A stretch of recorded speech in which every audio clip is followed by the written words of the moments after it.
नमस्कार विद्यार्थी मित्रांनो, इयत्ता 10वी च्या भूगोल विषयाचा दुसरं प्रकरण स्थान व विस्तार या प्रकरणाविषयी आपण या पाठामध्ये चर्चा करणार आहोत।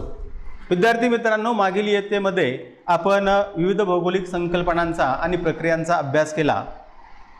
या इयत्तेमध्ये आपण भौगोलिक ज्ञानाच्या उपयोजनावरती अधिक भर देणार आहोत आणि हा जो भारतीय 10वीचा भूगोलाचा अभ्यास जो आहे यामध्ये भारत आणि ब्राझील यांचा तौलनिक अभ्यास केलेला आपल्याला पाहायला मिळतो। मग भूगोलाचा अभ्यास करण्यासाठी आपण पाहतोय की जेव्हा इथून पाठीमागच्या इयत्तांमध्ये इयत्ता 7वी 8वी किंवा 6वी पासून आपण भूगोल या विषयाचा स्वतंत्रपणे अभ्यास करत आहोत। तो अभ्यास करत असताना आपण विविध संकल्पना अभ्यासलेल्या आहेत। पृथ्वीचे अंतरंग अभ्यासत असताना त्या अंतरंगांच्या बाबतीमध्ये 4 विभाग जे आपण आहेत ते अभ्यासलेले आहेत। त्याचा मानवी जीवनावरती होणारा परिणाम, मानवी वस्त्या असतील, मानवानं उपजीविकेसाठी ज्या नैसर्गिक साधन संपत्तीचा वापर केलेला आहे ती नैसर्गिक साधन संपत्ती आपण अभ्यासलेली आहे। त्यानंतर कच्च्या मालाचे पक्क्या मालामध्ये रूपांतर करण्याच्या ज्या पद्धती आहेत त्या पद्धती आपण अभ्यासल्या। बाजारपेठांचा आपण अभ्यास केला। त्याचप्रमाणे वेगवेगळे घटक आतापर्यंत आपण अभ्यासले। आता मात्र आपण पर्यावरणामध्ये जे काही अति पर्यावरणाचा वापर झाल्यामुळं पर्यावरणाचे जे दुष्परिणाम आपल्याला जाणवत आहेत ते दुष्परिणाम आपण या पुढील भागांमध्ये अभ्यासणार आहोत। आणि त्याच्या अगोदर आपल्याला भूगोल विषयक अभ्यास चांगल्या प्रकारे समजावा म्हणून आपल्याला काही क्षमता आत्मसात कराव्या लागतात। त्या क्षमता आपल्याला माहिती असल्या पाहिजेत। मग त्या क्षमता कोणत्या आहेत? तर त्या क्षमता आहे निरीक्षण, वर्गीकरण, फरक, तुलना, नकाशा वाचन, मूल्यमापन, विश्लेषण, निष्कर्ष, सादरीकरण आणि चिकित्सक विचार। ह्या क्षमता आपण आत्मसात जर केल्या तर आपल्याला भूगोलाचा अभ्यास जो आहे अत्यंत रंजक पद्धतीनं करता येईल। मग या क्षमतांचा विकास करण्यासाठी आतापर्यंत शिकलेल्या भौगोलिक संकल्पना आणि भौगोलिक प्रक्रियांचा उपयोग आपल्याला निश्चितपणाने या सर्व अध्ययन क्षमता पूर्ण करण्यासाठी उपयोग होणार आहे। त्या क्षमतांपर्यंत पोहोचण्यासाठी निश्चितपणानं भूगोलाच्या ज्ञानाचं उपयोजन आपण करून घेणार आहोत। या संदर्भामध्ये 2 देशांचा तुलनात्मक अभ्यास आपण या संपूर्ण प्रकरणामध्ये करणार, संपूर्ण पाठ्यपुस्तकामध्ये करणार आहोत। भारत आणि ब्राझील हे 2 देश जे आहेत ह्या दोन्ही देशांचा तुलनात्मक अभ्यास आपण करणार आहे। मग हे 2 देशच का अभ्यासासाठी घेतले असतील? तर या दोन्ही देशांच्या ज्या समस्या आहेत ह्या समस्या सारख्या आहेत। दोन्ही देशांमध्ये प्रजासत्ताक राज्य प्रणाली आहे। दोन्ही देश विकसनशील आहे। तुलना करायची असेल तर एखादा विकसित देश आणि अविकसित देश अशांची तुलना होऊ शकत नाही। विकसित विकसनशील आणि अविकसित अशा प्रकारच्या देशांची तुलना होऊ शकते। म्हणून भारत आणि ब्राझील या 2 देशांची तुलना या संपूर्ण पाठ्यपुस्तकातून आपण करणार आहोत। यावर्षी आतापर्यंत शिकलेल्या विविध संकल्पनांची किंवा आतापर्यंत सर्व जे काही भूगोल विषय शिकला त्या संकल्पनाची उजळणी तर आपल्याला या ठिकाणी करायचीच आहे, परंतु त्याचबरोबर भूगोल विषयाचं सखोल ज्ञान आपल्याला प्राप्त करण्यास त्या ठिकाणचं जे आपलं या भूगोल इथून पाठीमागच्या ज्ञानाचं जे उपयोजन आपण केलेलं आहे त्याचा उपयोग आपल्याला होणार आहे। त्याचबरोबर नैसर्गिक वनस्पती आणि मानवी घटना ह्या समजण्यासाठी या भूगोल या विषयाचा अभ्यास आपल्याला नक्कीच होणार आहे। मग भौगोलिक ज्ञानाच्या उपयोजनातून कोणते फायदे आपल्याला होईल? पहिला फायदा आहे की आपल्याला प्रदेशातील प्राकृतिक परिस्थितीची चांगल्या प्रकारे जाण होते। कशामुळं? या भौगोलिक ज्ञानाचा चांगल्या पद्धतीनं उपयोजन आपण जर केलं तर त्या प्रदेशातील प्राकृतिक परिस्थितीची जाण आपल्याला होत असते। त्यानंतर प्रदेशातील लोकांनी परिसराशी कसं जुळून घेतलेलं आहे याची जाणीव आपल्याला या भूगोल ज्ञानाच्या उपयोजनातून होत असते। त्याचप्रमाणे प्रदेशातील साधन संसाधनाचा अतिवापर केल्यामुळे निर्माण होणाऱ्या समस्या आपल्याला समजतात। त्या प्रदेशातील पर्यावरणाच्या ऱ्हासावर काही उपाययोजना आपण योजू शकतो। त्याचप्रमाणे प्रदेशातील विविध घटनाक्रम आपल्याला लावता येतो आणि बदलाची प्रक्रिया समजून घेता येते। त्या प्रदेशातील नैसर्गिक आपत्तींना सक्षमपणे तोंड कसं देता येईल हे आपल्याला माहिती होतं. प्रादेशिक असमतोल का निर्माण झालेला आहे याची कारणं शोधता येतात आणि त्यानुसार उपाययोजनांचाही आपल्याला विचार करता येतो आणि त्या प्रदेशातील घटनांचा आणि समस्यांचा अंदाज आपल्याला त्यानिमित्तानं बांधता येतो. हे फायदे भौगोलिक ज्ञानाच्या उपयोजनातून प्रदेशाचा अभ्यास करत असताना आपल्याला होत असतात. तर विद्यार्थी मित्रांनो, आपण आता प्रत्यक्ष ब्राझील आणि भारत या दोन देशांचा जो तौलनिक अभ्यास आहे तो तौलनिक अभ्यास आपण करणार आहोत. तर पहा विद्यार्थी मित्रांनो, जेव्हा आपण तौलनिक अभ्यास करणार आहोत, दोन्ही देशांचे ध्वज आपल्याला समोर दिसत आहेत आणि हे दोन्ही देशांचे ध्वज आपण व्यवस्थितरित्या पाहिले तर आपल्याला एक ध्वज चांगला ओळखीचा वाटतो. बऱ्याच वेळा नवे लहानपणापासून तो ध्वज आपल्या डोळ्यासमोर आहे. एक तिरंगा आहे आणि मध्ये अशोक चक्र आहे. तर अशा पद्धतीनं हा जो ध्वज आहे हा ध्वज आपल्याला ओळखीचा आहे. पण दुसरा ध्वज मात्र आतापर्यंत आपण अभ्यासलेला नाही. मग सांगा बरं, जो ओळखीचा तुमचा ध्वज आहे तो कोणाचा ध्वज आहे? अगदी बरोबर, भारत देशाचा तो ध्वज आहे हे आपल्याला माहिती आहे. मग अशाच पद्धतीनं आपल्याला दुसऱ्या देशाचा ध्वज ओळखता येईल. आपण जेव्हा पाहतो भारत देशाचं जेव्हा माहिती आपण पाहतो तेव्हा आपल्याला पाहता येईल की या भारत देशामध्ये काही प्रश्न आहेत. त्या प्रश्नाची उत्तरं जर आपण मिळवली तर निश्चितपणानं आपल्याला या भारताविषयीचं ज्ञान मिळेल. मग भारत देशाचं नाव काय आहे? तर भारतीय प्रजासत्ताक हे भारत देशाचं नाव आहे. भारत देशाच्या राजधानीचं नाव काय आहे? तर नवी दिल्ली हे भारत देशाच्या राजधानीचं नाव आहे. भारताचा स्थान विस्तार सीमा हे जर आपण पुढे गेल्यानंतर विस्तृतपणे पाहणारच आहोत. पण तरीही भारताचं स्थान जर आपण पाहिलं तर भारताचं स्थान पृथ्वीवर जर पाहिलं तर पूर्णपणे पूर्व गोलार्ध आणि पूर्णपणे उत्तर गोलार्धामध्ये भारताचं स्थान आहे आणि आशिया खंडामध्ये दक्षिण भागामध्ये या भारताचं स्थान आहे. त्यानंतर भारतभूमीचा मुख्य विस्तार आपण पाहू. काही प्रश्न आहेत पहा. मगाशी आपण दोन ध्वज पाहिले आणि या ध्वजांचा विचार करत असताना काही सूचक विधाने आहेत. त्यामध्ये जागतिक लोकसंख्येत दुसऱ्या क्रमांकावरील देश कोणता आपल्याला सांगता येईल? पहिला चीन आहे आणि मग दुसरा कोणता? अगदी बरोबर, भारत. मसाल्याचं पदार्थांचे उत्पादन करण्यासाठी जगामध्ये प्रसिद्ध असणारा देश कोणता? अगदी बरोबर, तर भारत आहे. आणि सर्वात जास्त क्रिकेट हा खेळ कोणत्या देशातील लोकांना आवडतो? तर भारत देशातील लोकांना. म्हणजे क्रिकेट हा भारतातील सर्वात लोकप्रिय खेळ आहे. सगळ्यांची उत्तरं काय येतात? भारत. मग आता पहा, त्याच पद्धतीनं जर या दुसऱ्या देशाकडे आपण पाहिलं तर सांबा नृत्यासाठी प्रसिद्ध देश कोणता आहे? आपल्याकडे जसं जे नृत्य आहे भरतनाट्यम असेल किंवा कथकली हे भारताचे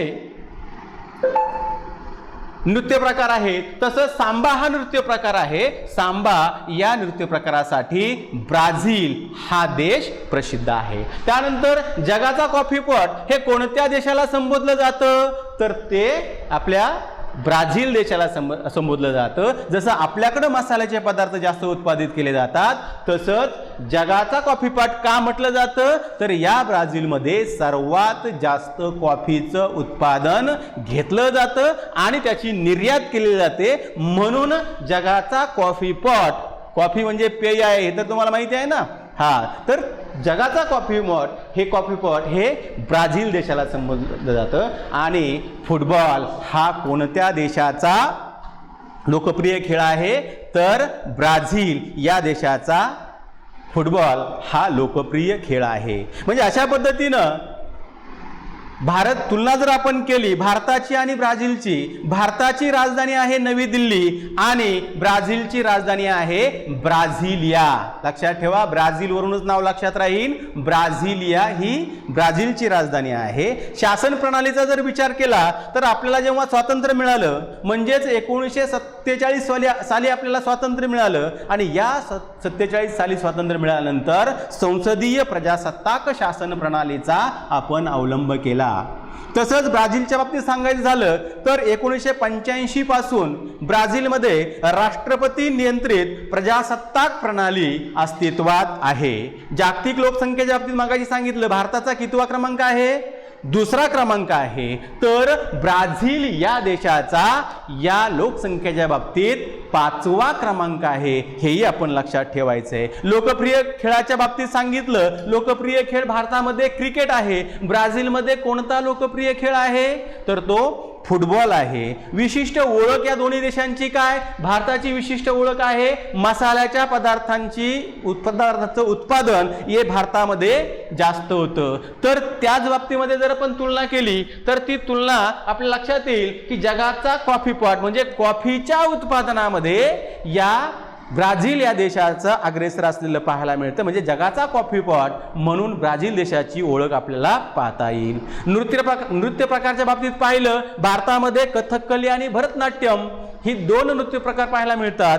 तर ब्राझीलमध्ये सांबा हे नृत्य प्रकार आपण पाहू शकतो. आता पुढचा भाग जर आपण पाहिला तर या पुढच्या भागामध्ये भारत प्रजासत्ताक जो आहे त्याविषयी त्याच्या स्थानाविषयी आपण माहिती पाहणार आहोत. आता भारताचं स्थान जर आपण पाहिलं तर हे पूर्णपणे उत्तर गोलार्ध आणि पूर्णपणे पूर्णपणे उत्तर गोलार्ध आणि पूर्णपणे पूर्व गोलार्धामध्ये आहे. भारताच्या आशिया खंडाच्या दक्षिण भागामध्ये हा भारत देश आपल्याला पाहायला मिळतो. मग आता यामध्ये जर आपण पाहिलं तर भारत देशाचा अभ्यास आपण करूया. आपल्याला हे माहिती झालं की पूर्व गोलार्ध आणि उत्तर गोलार्धामध्ये भारत आहे, आशिया खंडाच्या दक्षिणेला भारत आहे. मग आता आपण त्याचा अक्षवृत्तीय आणि रेखावृत्तीय विस्तार जो आहे त्याचा अभ्यास या ठिकाणी करणार आहोत. आता अक्षवृत्तीय आणि रेखावृत्तीय विस्तार पाहायचा म्हणजे आपल्याला माहिती आहे पृथ्वीवरती आडव्या उभ्या रेषा असतात. आता या नकाशामध्ये तुम्हाला रेषा दिसतील पहा, दिसत असतील, दिसत आहेत का रेषा? समोर नकाशा आहे, आडव्या उभ्या रेषा दिसतात. ज्या आडव्या रेषा आहेत त्यांना अक्षवृत्त म्हणतात आणि ज्या उभ्या रेषा आहेत त्यांना रेखावृत्त असं म्हणतात. मग यावरून आपल्याला अक्षवृत्तीय आणि रेखावृत्तीय विस्तार हा निश्चितपणानं आपल्याला सांगता येईल. मग पहा, आपल्याला अक्षवृत्तीय विस्तार सांगत असताना आपल्या भारत देशाच्या शेवटचं जो टोक आहे या टोकावरती असणारी अक्षवृत्ताचं अंश मला सांगा. दिसत असेल तुम्हाला किती अंश आहे तिथं? दिसतंय का सगळ्यांना? दिसत असेल तर सांगा. अगदी बरोबर आहे, 8 अंशाचं अक्षवृत्त आपल्याला या ठिकाणी दिसत आहे. म्हणजे आपल्याला या ठिकाणी 8 अंश आणि 4 मिनिटे उत्तर अक्षवृत्त या ठिकाणी हे आपल्याला दिसेल. त्यानंतर आपण जर उत्तरेला गेलं तर उत्तरेला अजून गेल्यानंतर एक अक्षवृत्त आपल्याला दिसतं. इथं पहा किती आहे? 36 अंश अक्षवृत्त आहे. पण 36 अंश अक्षवृत्ताच्याही उत्तरेला भारत आहे म्हणून 37 अंश आणि 6 मिनिटे उत्तर हे उत्तरेकडील अक्षवृत्त आपल्याला पाहायला मिळतं. म्हणजे भारताचा अक्षवृत्तीय विस्तार काय आहे? भारतभूमी मुख्य भूमीचा अक्षवृत्तीय विस्तार काय आहे? तर 8 अंश 4 मिनिटे उत्तर ते 37 अंश 6 मिनिटे उत्तर हा आपल्या भारताचा अक्षवृत्तीय विस्तार झाला. तशाच बाबतीत आपण पाहिलं तर रेखावृत्तीय विस्तार आपल्याला सांगता येईल. नकाशावरील ज्या उभ्या रेषा आहेत त्या उभ्या रेषांना आपण रेखावृत्त म्हणतो आणि मग हे रेखावृत्त या ठिकाणी आपल्याला दिसते पहा 68 अंश पूर्व या ठिकाणी रेखावृत्त आहे. मग हे 68 अंश पूर्व रेखावृत्त जे आहे प्रामुख्यानं आपण जर या ठिकाणी पाहिलं तर निश्चितपणाने आपल्याला ते समजून येईल की या ठिकाणी 68 अंश जे आहे या 68 अंशाच्या जवळपास या ठिकाणी हे रेखावृत्त असलं पाहिजे याचा अंदाज आपल्याला या ठिकाणी निश्चितपणानं बांधता येतो. आणि म्हणून हे अक्षवृत्त आणि रेखावृत्त जे आहेत या अक्षवृत्तीय 68 अंश आणि 7 मिनिटे पूर्व या ठिकाणी मगाशी तुम्ही पाहिलं पहा की 68 अंश इथं पूर्व लिहिलेलं आहे 68 अंश आणि 7 मिनिटे पूर्व हे पहिलं रेखावृत्त, आणि दुसरं रेखावृत्त जे आहे हे दुसरं रेखावृत्त तुम्हाला पाहायला मिळेल ते म्हणजे या ठिकाणी 100 आकडा दिसतोय पहा. पण 100 आकडा दिसत असला तरीही आपण जर पाहिलं तर या ठिकाणी हे 100 अंशाचं रेखावृत्त आहे आणि त्या रेखावृत्ताच्या अलीकडे आहे, म्हणजेच हे 96 अंशाचं अक्षवृत्त जे आहे या 96 अंशाच्या अक्षवृत्ताच्या थोडंसं पुढं या ठिकाणी आपल्याला पाहायला मिळेल हे अक्षवृत्त आहे. म्हणून 97 अंश 25 मिनिटे 97 अंश 25 मिनिटे पूर्व रेखावृत्त असा रेखावृत्तीय विस्तार आपल्याला या ठिकाणी सांगता येईल. म्हणजे 67 अंश 7 मिनिटे पूर्व रेखावृत्त ते 97 अंश 25 मिनिटे पूर्व रेखावृत्त असा याचा रेखावृत्तीय विस्तार आहे. आणखीन एक वैशिष्ट्य भारताचं आहे ते म्हणजे भारताच्या बरोबर मध्यातून पहा कर्कवृत्त गेलेलं आहे. 23.5 अंशाचं कर्कवृत्त तुम्हाला या ठिकाणी ही रेषा दिसते आहे. पूर्वेपासून तर पश्चिमेपर्यंत बरोबर भारताच्या मध्यातून गुजरात, मध्य प्रदेश, छत्तीसगड, झारखंड, पश्चिम बंगाल, त्रिपुरा आणि मिझोराम ही जी राज्य आहेत या राज्यांमधून हे कर्कवृत्त गेलेलं आहे. म्हणजे बरोबर भारताच्या मध्यातून हे कर्कवृत्त गेलेलं आपल्याला पाहायला मिळतं. अशा पद्धतीनं आपण निश्चितपणे या अक्षवृत्तीय आणि रेखावृत्तीय जो विस्तार आहे हो या ठिकाणी सांगू शकतो. त्यानंतर आपल्याला आपल्या देशाच्या सीमेवर असणारे देश किंवा त्याचप्रमाणे आपल्याला त्या देशाच्या सीमेभोवती असणारे सागर सांगता येईल. पहा आपण एकेका भागाचा विचार करू. आता भारताच्या पूर्वेकडे असणारे देश तुम्ही सांगा बरं, तुम्हाला दिसतील. शेजारचे देश, सागर, महासागर आपण पाहू शकतो. पूर्व दिशा कोणती आहे? ही पूर्व दिशा आहे. मग पूर्व दिशेला असणारे देश कोणते आहेत? तर म्यानमार आणि बांगलादेश हे भारताच्या पूर्व दिशेला असणारे देश आहेत. तसंच आपण उत्तरेकडे जाऊ शकतो. उत्तर दिशेला असणारे देश कोणते आहेत? तुम्हाला दिसत असेल या ठिकाणी भारत आहे, चीन आहे, नेपाळ आहे. त्याचप्रमाणे हे 3 भारत आहे, चीन आहे, नेपाळ आहे, भूतान आहे. हे देश जे आहेत हे भारताच्या उत्तरेला आहेत. त्यानंतर पश्चिमेला जर पाहिलं तर आपल्या लक्षात येईल पाकिस्तान आणि अफगाणिस्तान हे 2 देश भारताच्या पश्चिमेला आहेत. आणि दक्षिणेचा जर विचार केला तर या ठिकाणी श्रीलंका आणि या बाजूला मालदीव हे बेट आहे. तर या 2 देशांचा समावेश दक्षिणेकडील भागामध्ये होतो. तर त्याचप्रमाणे जर महासागरांचा विचार केला तर महासागरामध्ये पश्चिमेला अरबी सागर आहे, दक्षिणेला हिंदी महासागर आहे आणि पूर्वेला बंगालचा उपसागर आहे. म्हणजे अशा पद्धतीनं या भारताची जी सविस्तर माहिती आहे थोडक्यात स्थान आणि विस्तार या संदर्भामध्ये. स्थान सांगायचं म्हटलं तर नक्की आपल्या देशामध्ये तो कुठं आहे, खंडामध्ये कुठं आहे. विस्तार सांगायचं म्हटलं तर रेखावृत्तीय विस्तार, अक्षवृत्तीय विस्तार आपल्याला सांगितला पाहिजे. आणखीन स्थानाच्या संदर्भात सांगायचं म्हटलं तर आपल्या शेजारी देश कोणते आहेत, आपल्या शेजारी महासागर कोणते आहेत यांची माहिती आपल्याला त्या ठिकाणी सांगावी लागते. जर ती माहिती आपण सांगितली तर निश्चितपणे आपल्याला याचं स्थान व्यवस्थितरित्या समजू शकतं. तर त्यानंतरचा भाग जर आपण पाहिला तर त्यानंतर आहे तो म्हणजे ब्राझील.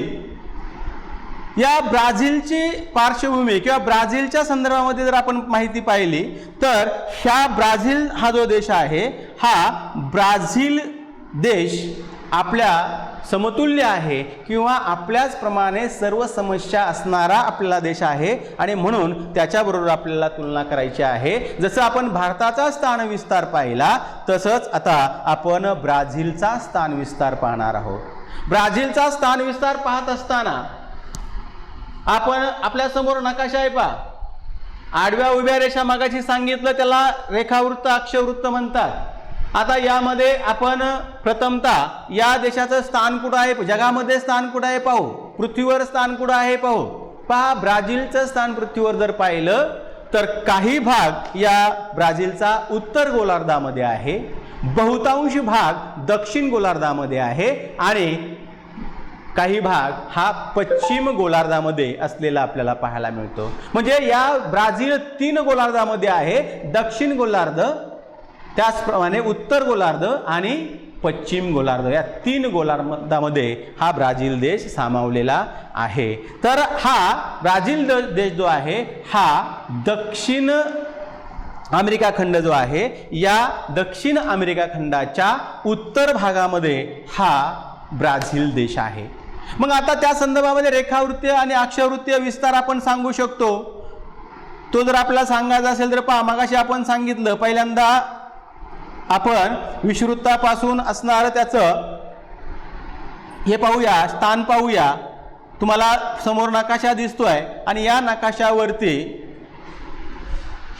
5 अंश दक्षिण 0 अंशाचं हे विषुवृत्त असतं आणि विषुवृत्त ब्राझीलचं स्थान जे आहे या ठिकाणी आहे आणि या ठिकाणी 5 अंश उत्तर हे रेखावृत्त आहे. मग याचा अक्षवृत्त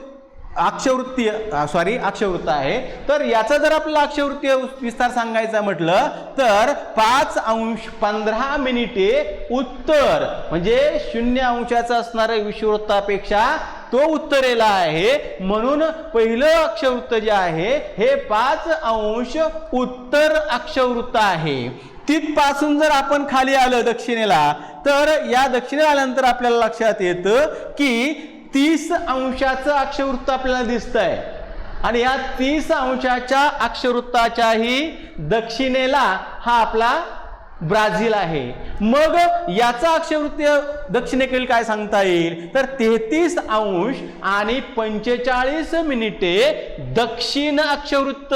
कारण मगाचं जे अक्षवृत्त होतं ते अक्षवृत्त 5 अंशाचं विषुवृत्तापासून उत्तरेला होतं आणि आता जे अक्षवृत्त आहे 33 अंशाचं, हे 33 अंशाचं अक्षवृत्त दक्षिणेला आहे. म्हणून याचा विस्तार सांगत असताना 5 अंश 15 मिनिटे उत्तर अक्षवृत्त ते 33 अंश 45 मिनिटे दक्षिण अक्षवृत्त असा याचा अक्षवृत्तीय विस्तार होतो.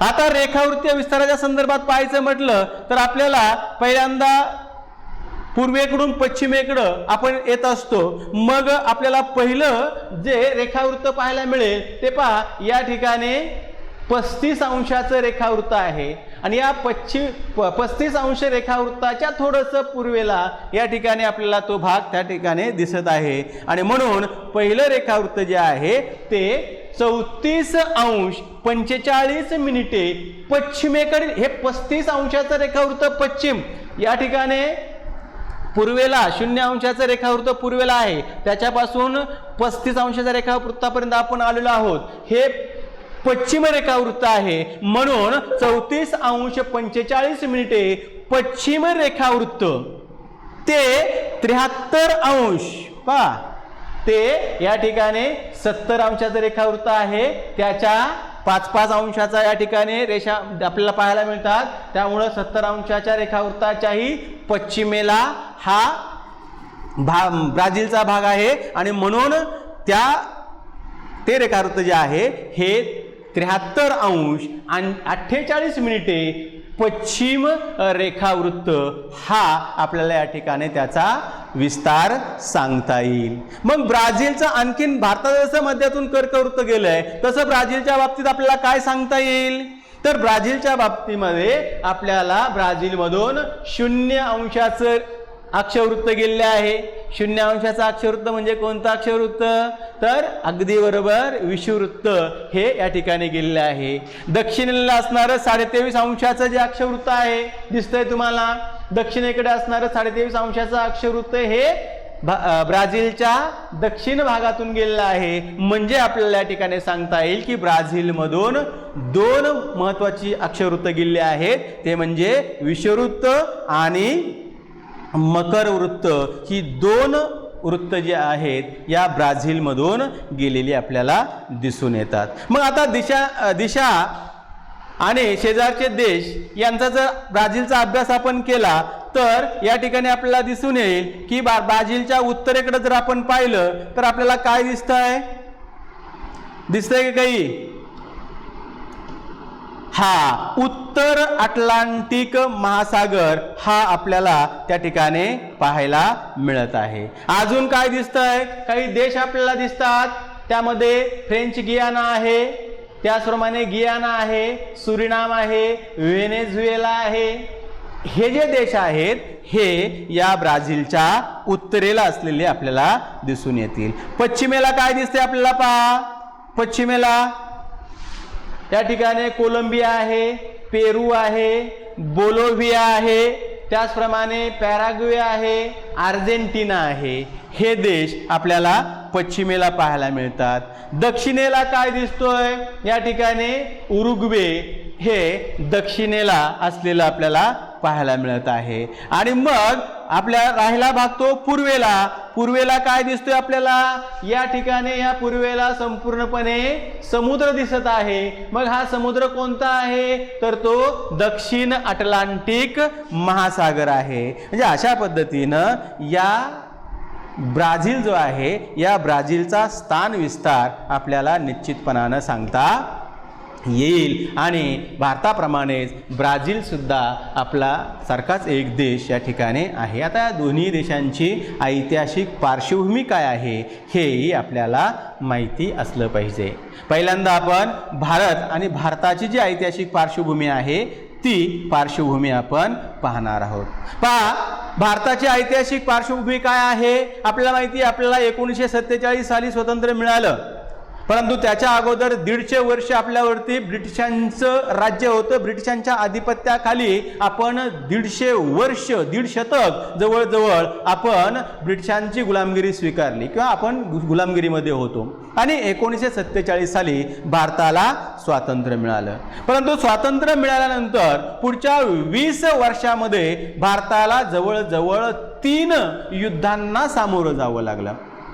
त्याचप्रमाणे फक्त युद्धांना सामोरं जावं लागलं का, तर नाही, या युद्धांबरोबरच भारतामध्ये अनेक भागामध्ये दुष्काळी परिस्थिती होती, इतरही अनेक मग बेरोजगारी असेल, दारिद्र्य असेल, याही अनेक समस्या त्या कालखंडामध्ये होत्या। या अनेक समस्यांना त्या ठिकाणी तोंड द्यावं लागलं।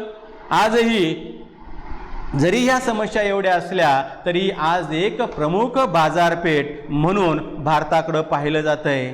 विविध टप्प्यावर झालेल्या ज्या आर्थिक सुधारणा आहेत या आर्थिक सुधारणामुळे आर्थिक विकासाला फार मोठा वेग या ठिकाणी आलेला दिसून येतोय। म्हणजे पहा, दीड शतक जवळजवळ आपण ब्रिटिशांच्या आधिपत्याखाली होतो। 1947 ला आपल्याला स्वातंत्र्य मिळालं। पहिल्या 20 वर्षामध्ये 3 महायुद्धांना तोंड द्यावं लागलं।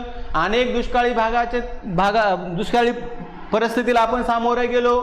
अशा समस्या जरी असल्या तरी भारत हा एक जगातील विकसनशील देश म्हणून पुढे येऊ लागला आहे। त्याला कारण आहे आजही भारत हा एक प्रमुख जागतिक बाजारपेठ म्हणून ओळखला जातोय। कारण विविध टप्प्यावर झालेल्या ज्या आर्थिक सुधारणा आहे त्या आर्थिक सुधारणांमुळे भारताच्या आर्थिक विकासाला वेग आलेला पाहायला मिळतोय। आणखीन एक भारताचं वैशिष्ट्य आहे की भारतातील लोकसंख्येमध्ये कार्यप्रवण गट म्हणजे तरुण लोकांची लोकसंख्या ही जास्त आहे। म्हणजे कार्यप्रवण गटातील लोक जास्त असल्यामुळं एक तरुणांचा देश म्हणून भारताकडे पाहिलं जातं। म्हणजे अशा पद्धतीनं भारत निश्चितपणे आर्थिकदृष्ट्या सक्षम होण्याच्या मार्गावर आहे आणि म्हणून भारताला विकसनशील देश असं म्हटलं जातं। जसं भारताची ऐतिहासिक पार्श्वभूमी आहे तशी ब्राझील या देशाची सुद्धा ऐतिहासिक पार्श्वभूमी आहे। मग ब्राझील या देशाची ऐतिहासिक पार्श्वभूमी काय आहे, तर ब्राझील हा देश जवळजवळ 3 शतकांपेक्षा अधिक कालखंड हा पोर्तुगीजांच्या आधिपत्याखाली होता। आणि त्यानंतर ब्राझीलला खऱ्या अर्थानं 1822 साली स्वातंत्र्य मिळालं। आणि स्वातंत्र्य मिळाल्यानंतर सुद्धा साधारणतः 1930 पासून तर 1985 पर्यंत अर्ध्या शतकांपेक्षा सुद्धा जास्त काळ या देशामध्ये लोकप्रिय लष्करी राजवट होती।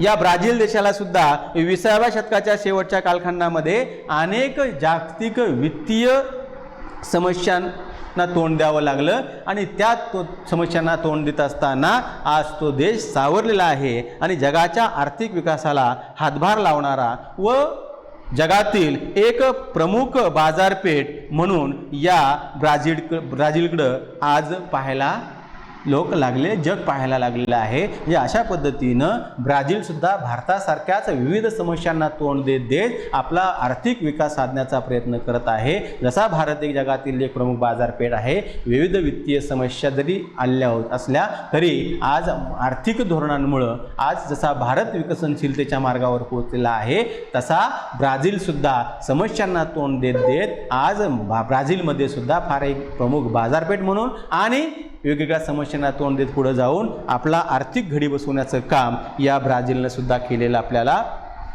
पाहायला मिळतंय. म्हणजे अशा पद्धतीनं ब्राझील आणि भारत या दोन्ही देशांमध्ये निश्चितपणाने आपल्याला साम्य हे आपल्याला दिसून येतंय आणि ह्या साम्य जे आहे त्याचा अभ्यासच या ठिकाणी आपल्याला तौलनिक अभ्यास या ठिकाणी आपण करत आहोत. पहा, या जगाच्या नकाशामध्ये आपल्याला निश्चितपणे काही भाग अभ्यासता येईल.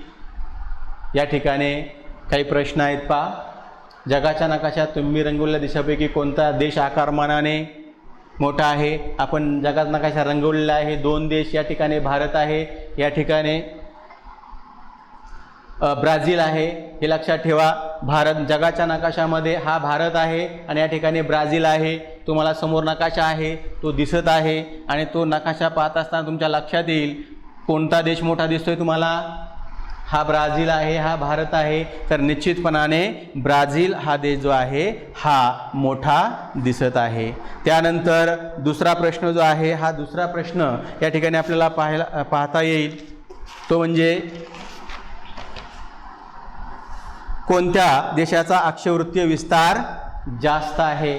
अक्षवृत्तीय विस्ताराच्या बाबतीत पाहिलं तर ब्राझील या देशाचाच अक्षवृत्तीय विस्तार जास्त आहे. त्यानंतर ब्राझील आणि भारत या 2 देशांचं स्थान खंडाच्या संदर्भामध्ये कसं वेगळं आहे हे आपल्याला सांगता येईल. हा या ठिकाणी आशिया खंड आहे आणि या आशिया खंडाच्या दक्षिण भागामध्ये भारत आहे. हा या ठिकाणी आपला उत्तर अमेरिका खंड आहे आणि या उत्तर अमेरिका खंडाच्या उत्तरेला ब्राझील हा देश आहे. या दोन्ही देशांमध्ये प्रत्येकी किती राज्य आहेत? आता ती राज्य जी आहेत आपल्या भारताची तर आपल्याला माहितीच आहेत. किती राज्य आहेत भारतामध्ये आपण सांगू शकतो. तर भारतामध्ये एकूण किती? 29 घटक राज्य ही या भारतामध्ये आहेत. तसंच ब्राझील हा जो देश आहे या ब्राझीलमध्ये सुद्धा असलेली घटक राज्य आपल्याला सांगता आली पाहिजेत आणि ती घटक राज्य जी आहेत ही घटक राज्य या ब्राझील देशामध्ये आपण त्या ठिकाणी निश्चितपणानं पाहू. ठीक आहे, काही हरकत नाही. ते घरी गेल्यानंतर नकाशा पहा आणि नकाशामध्ये ती लिहून घ्या. आणि एक तुम्हाला काम आहे ते म्हणजे तुमच्या वहीमध्ये दोन्ही देशांचे ध्वज काढायचे आहेत आणि त्या दोन्ही देशांच्या ध्वजाला रंग द्यायचा आहे आणि त्या ठिकाणी मला पुढच्या भागामध्ये आल्यानंतर दाखवायचं आहे. दोन्ही देशांच्या बोधचिन्हांची माहिती आपण या ठिकाणी घ्यायची आहे. अगदी इंटरनेटचा वापर करूनही आपण ती माहिती मिळवू शकतो. अशा प्रकारे दोन्ही देशांचा तौलनिक अभ्यास स्थान व विस्ताराच्या संदर्भामध्ये आपण या ठिकाणी पाहिलेला आहे. तर विद्यार्थी मित्रांनो, अशाच पद्धतीनं जो काही तुम्हाला स्वाध्याय दिला आहे, 2 नकाशे, 2 ध्वज जे आहे दोन्ही दिशांचे ते काढायचे आणि ते रंगवायचे आहेत. हा स्वाध्याय तुम्हाला या ठिकाणी आहे. तर विद्यार्थी मित्रांनो, नमस्कार, धन्यवाद.